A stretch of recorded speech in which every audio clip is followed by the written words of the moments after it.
Hi, Glenn Kirschner. This is how we know God loves us and wants us to be happy, is because Trump has committed more crimes since we booked you yesterday. So, what is... Yeah. Good morning, Steph. And how about we see some indictments for some of these crimes? Huh? Yeah. I think Joyce Vance said the best part of social media is the confessions with Trump. Always and again, I know he's a notorious liar, but what do you make? I don't know if it's part of him trying to burn Ron DeSantis and the Republican Party to the ground, or, but obviously that needs to be investigated, right? It does, and it needs to be invested. The Department of Justice actually has no choice, because once they have been attacked and it's been alleged that DOJ was part of Trump's efforts to unlawfully interfere in the Florida election. Let me tell you, DOJ has absolutely no discretion. They have to look into it, if only to debunk it. Right. So another good development, something else that needs to be investigated. We talked off air. I said our friend Joyce Vance, just hours after the election, just tweeted, DOJ, you up? So, we were saying you tweeted Trump teases big announcement on 11/15. That's this coming Tuesday. You said, but a presidential bid will not shield him from criminal indictment. I asked you, are they waiting now for after the Georgia runoff? Like, what is your sense of what is happening? No, I don't believe so. There's always another special election, and I don't think this will delay whatever it is the Department of Justice is poised to do. I think the midterm elections may very well have put off any overt law enforcement activity. I don't think a special runoff will. And I love Joyce. And, when we're asking DOJ, are they up? Let me tell you, I was at a DOJ function with the assistant U.S. attorneys in the District of Columbia, my former colleagues and good friends. Mm-hmm. All of them are working like 27 hours a day on the insurrection cases. So DOJ is up, but the leadership of DOJ needs to unleash the good men and women who I believe are ready to prosecute, right? And so that's why I understand how thoughtful and careful and circumspect Merrick Garland is. I understand he wants to get it right, but at some point you just have to move out, and that is where we are right now. Yeah. Well, and you also tweeted, Republican-controlled House cannot stop a DOJ and criminal investigation of Trump and his co-conspirators. I mean, there they are measuring drapes already again. They're like talking about having their leadership vote on who's going to be speaker, right? And you're like, hold on there, right? But also, as you try to say, yeah, Kevin, put your crown back in mothballs, Kevin. We still have, it's still an open question. I didn't mean to prematurely call the House, and it looks like it's still an open question, maybe a long shot, but an open question. So Kevin McCarthy is a legislative thug, right? Jim the Yammerer Jordan is a legislative thug. And here's the thing, Steph.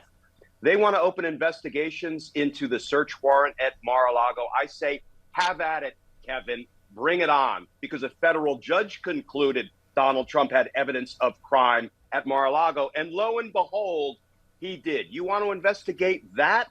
It starts to feel to me, Steph, like it's these corrupt legislators using the system and their power to obstruct justice. So DOJ needs to keep both of their eyes on the Kevins and the Jims of the Congress. Yeah.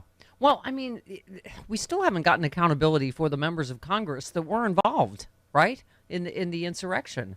I guess I know we keep asking you to read Justice Department tea leaves, and it's hard to know. You kept an eye out for us on Stuart Rhodes this week. See what he shot his own eye out. We think it's on. Anyway, what he did, but he still has perfect 20 vision. Yes, does he really? Oh, yes. Glenn Louise Kirschner. Nailed it. But I'm bummed. Anyway, so what was your take on, in covering that whole trial this week, on how closer we are to justice coming all the way to the top? Yes, I've been in there every day. It's been tedious. It's also been interesting and enlightening. So the prosecution's case was really strong. It went in really well. And once they rested their case, these defendants started putting on witnesses who are fellow oath keepers, some of whom are indicted pending trial in the future. And they're taking the stand, Steph, and they're saying, my friends over here, these 5 defendants charged with, trying to violently overthrow the government. They didn't do anything wrong. We weren't. Trust me. Would I lie to you? Well, yes, you would. Yeah. You're an oath keeper, and Yeah. you're on trial in the future. So the good news is, as strong as the government's case was when they rested their case, it's getting stronger and stronger because of these absurd lying witnesses the defense is now calling. Yeah. So the reporting this morning, Trump determined to launch his 2024 campaign next week from Mar-a-Lago, despite worse than expected Republican showing on Election Day and a looming runoff in Georgia. He intends to announce his third White House bid Tuesday at 9 p.m., even as a number of Republicans have publicly and privately said the party should move on from him. Sources tell the Daily Beast he's ready to rock and roll. It's hard to hold off at this point because it shows weakness, one advisor said, but there's also a chance he could come up with some reason. I mean, it is clear he thinks this will either protect him or at least distract from any coming indictments, right?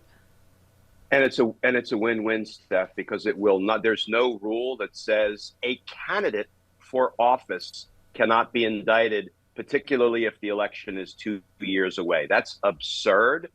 But it looks like Donald Trump is not yet done killing the Republican Party. He's got one nail left, and he is prepared to drive it into the coffin lid, which is a beautiful thing. I urge him to announce. I invite him to announce, because I think that will pretty much spell the end of the Republican Party as it presently exists. He learned nothing from what just happened to the Republicans during the midterm. So, Donald, please remain in the mix. No, I find myself agreeing with you, Glenn. I'm like, oh my God, this is, I underestimated how glorious it would be, not just the blue wave, but now watching the total disintegration of this party and the infighting, right? I mean, you made a great point on Twitter. You said, as we go to the polls today, it feels like we're less like we're voting on the issues and more like we're voting to protect our right to vote on the issues. And sure enough, despite what mainstream, pundits and pollsters said, people did care about saving democracy. They were paying attention to the January 6 hearings. Don't you think that was a factor in addition to Roe? Absolutely. And what a tribute also to Joe Biden, because he has been steady. Yeah, he's not the most compelling speaker. He fumbles and mumbles. But you know what?